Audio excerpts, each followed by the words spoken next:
اب رہی بات تعزیہ کا مسئلہ، تعزیہ جو ہے اس کا مسئلہ مختلف بھی ہے، اتنا میں بتاؤں گا، کنفیوز نہیں ہونا۔ تعزیہ کو شرائط کے ساتھ اگر بٹھایا جائے تو جائز ہے، لیکن وہ شرائط پورے کرتے نہیں لوگ، نہیں کرتے ہیں، اور ہم نے اگر اتنا ہی شوشہ کھول دیا تو بڑے بڑے دروازے لوگ کھول لیں گے۔ خرافاتی کام کرتے ہیں۔ بات صرف اتنی تھی تعزیہ کی، امام حسین کا جو روزہ ہے اس روزے کی شکل کی کوئی چیز بنا کر کے آپ نے رکھ دیا، تو کسی بھی بزرگ کے روزے کی شکل بنا کر کے رکھنا۔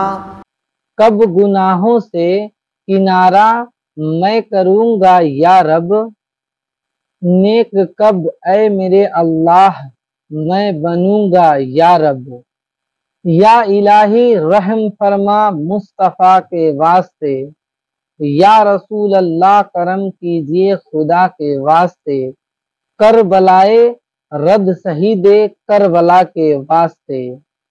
معزز سامعین اکرام، السلام علیکم ورحمۃ اللہ وبرکاتہ۔ آج کے ہم اس ویڈیو میں جانیں گے کہ گناہ سے بچنے کا طریقہ کیا ہے۔ جب ہم لوگوں کو ذہن میں شیطان وسوسہ ڈالتا ہے، بلگلاتا ہے، تو اس وقت کیا کرنا چاہیے، آئیے ہم اس ویڈیو میں جان لیتے ہیں۔ معزز سامعین اکرام، جیسے کہ ہمیں اور آپ کو معلوم ہی ہے کہ یہ مہینہ ماہ محرم کی چل رہی ہے، تو آئیے محرم کے مہینے میں کچھ مسئلہ مسائل جان لیتے ہیں۔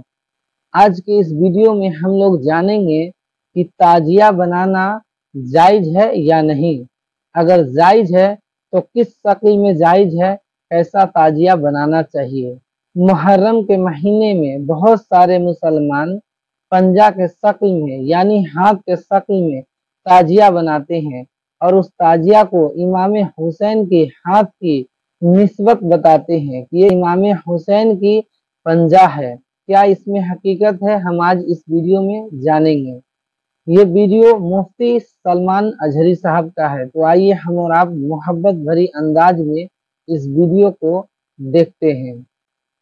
آپ کو معلوم ہے حضور پاک صلی اللہ علیہ وسلم کے پاس ایک جماعت آئی، انہوں نے پوچھا کہ حضور ہمیں کچھ حکم دے دیں، ہم باہر سے آتے ہیں، بیچ میں ہمارے اور آپ کے ایک دوسرا دشمن قبیلہ ہے، ہم آ نہیں سکتے ہر بار، بس وہ 4 مہینے ہیں جس میں جنگ حرام ہے، اس میں ہم آتے ہیں آپ کے پاس۔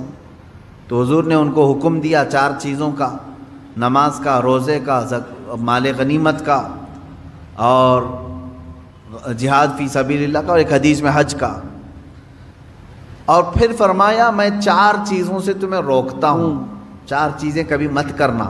وہ 4 چیزیں کیا تھی؟ یعنی نقیر، دبا، حنتم، مزیفت، یہ چیزیں 4 پیالوں کے نام حضور نے گنائے۔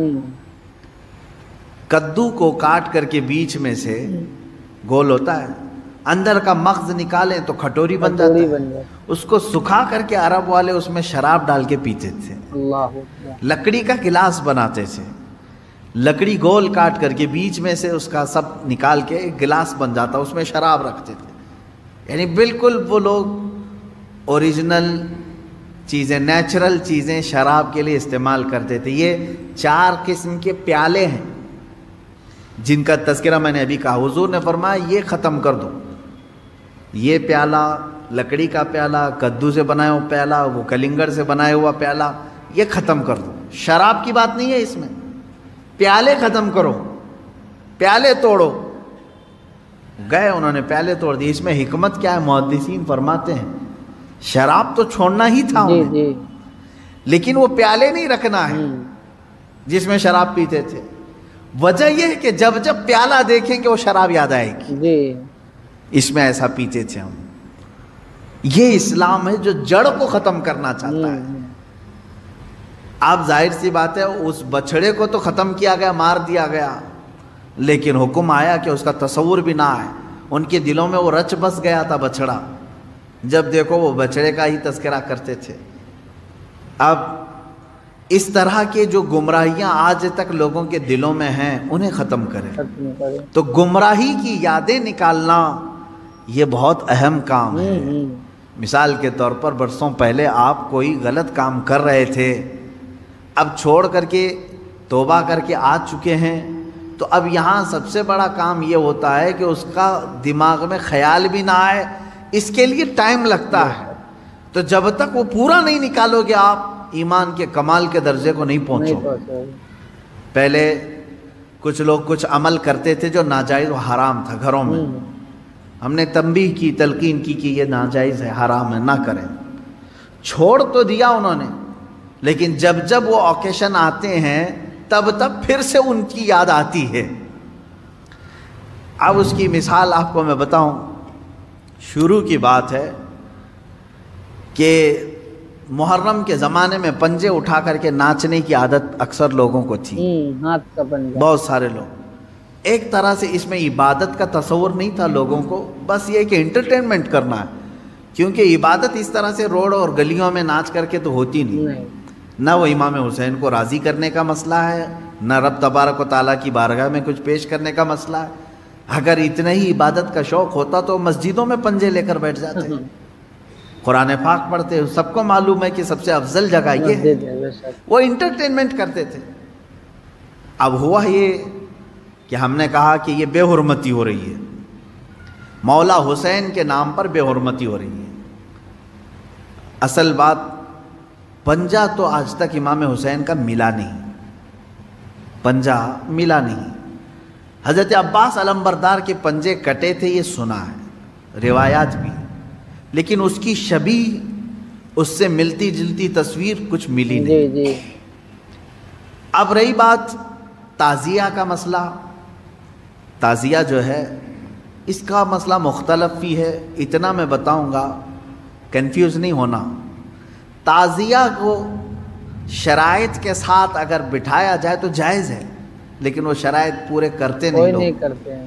اور ہم نے اگر اتنا ہی شوشہ کھول دیا تو بڑے بڑے دروازے لوگ کھول دیں گے، خرافاتی کام کرتے. بات صرف اتنی تھی تعزیہ کی. امام حسین کا جو روزہ ہے، اس روزے کی شکل کی کوئی چیز بنا کر کے آپ نے رکھ دیا، تو کسی بھی بزرگ کے روزے کی شکل بنا کر کے رکھنا مستحسن ہے، کوئی حرام کام نہیں ہے، ناجائز نہیں ہے. جیسے ہم گنبد خضرا بناتے ہیں، خانہ کعبہ بناتے ہیں، ہوتا ہے گنبد خضرا جہاں ہوگا ہم تعظیم کے ساتھ دیکھتے ہیں، پیار سے دیکھتے ہیں. لیکن اس کے ساتھ اگر ایسے معاملات ہوں کہ اس کو لے کر کے سڑکوں پہ ہم گھومیں گے، ناچیں گے اور پھر اس پر چڑھاوے کریں گے، درست نہیں، پھر اس کے ساتھ اپنے عقیدے جوڑ لیں گے، تو یہاں سے شیطان پھر گمراہ کرنا شروع کرتا ہے. ایسا ہی انسان گمراہ. خیر یہ بات الگ ہے تعزیہ کا.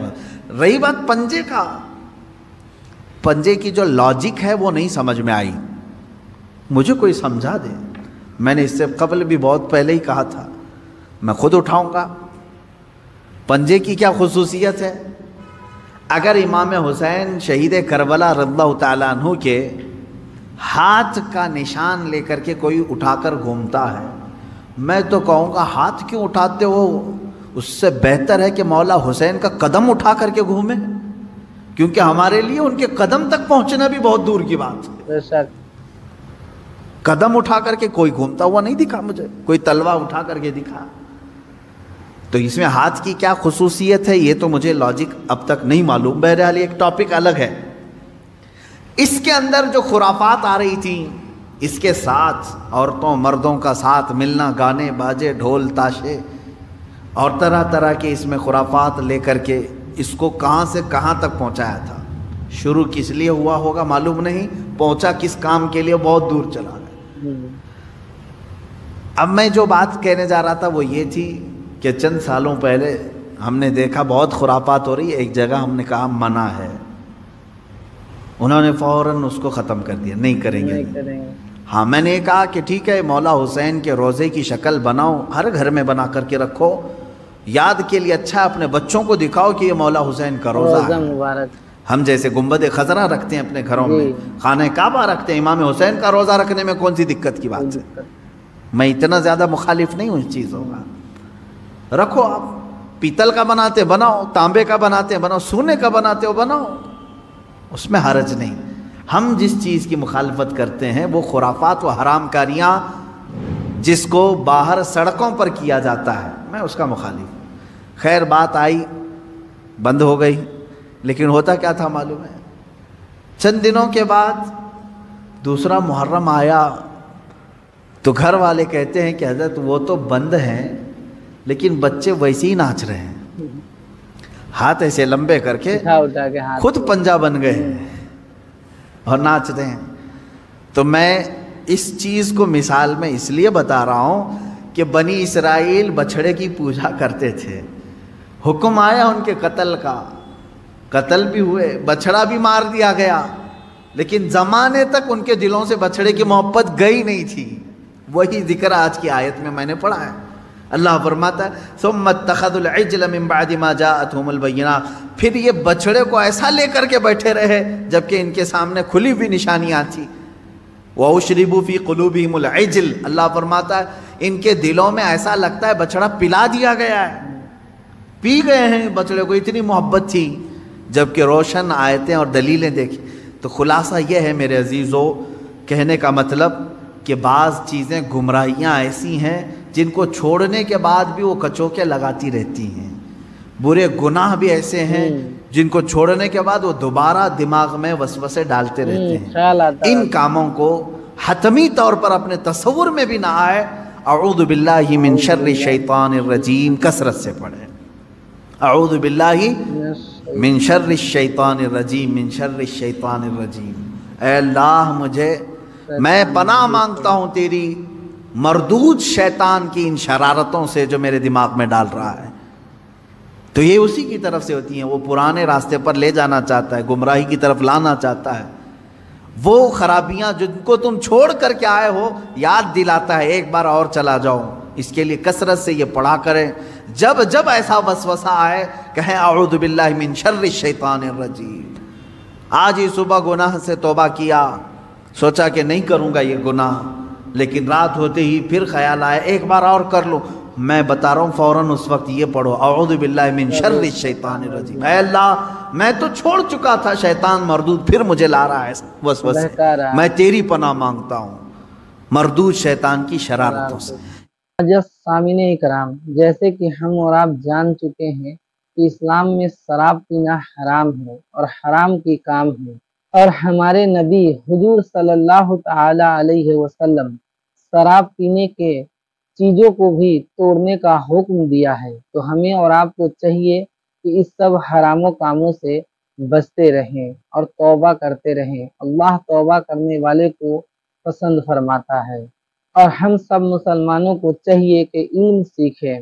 ہمارے نبی حضور صلی اللہ تعالی علیہ وسلم ارشاد فرماتے ہیں کہ علم سیکھنا ہر بندہ مومن پہ فرض ہے، چاہے وہ عورت ہو یا مرد۔ میرے دوستوں اور بزرگوں، ہم لوگ علم نہیں سیکھیں گے تو پھر حرام اور حلال کی تمیز کیسے آئے گی؟ اگر علم نہیں سیکھیں گے تو کیسے جان پائیں گے کہ ہم جو کام کرتے ہیں وہ صحیح ہے یا غلط؟ اللہ سے دعا ہے کہ ہمیں اور آپ کو کہنے اور سننے سے زیادہ عمل کرنے کی توفیق عطا فرمائے۔ ہم یہ امید کرتے ہیں کہ یہ ویڈیو آپ لوگوں کو بہت ہی پسند آئی ہوگی۔ اگر پسند آئی ہے تو ہمارے چینل کو سبسکرائب کر لیجئے اور ویڈیو کو لائک کر دیجئے۔ ہم پھر ملیں گے آپ سے اسی طرح کا ویڈیو لے کر۔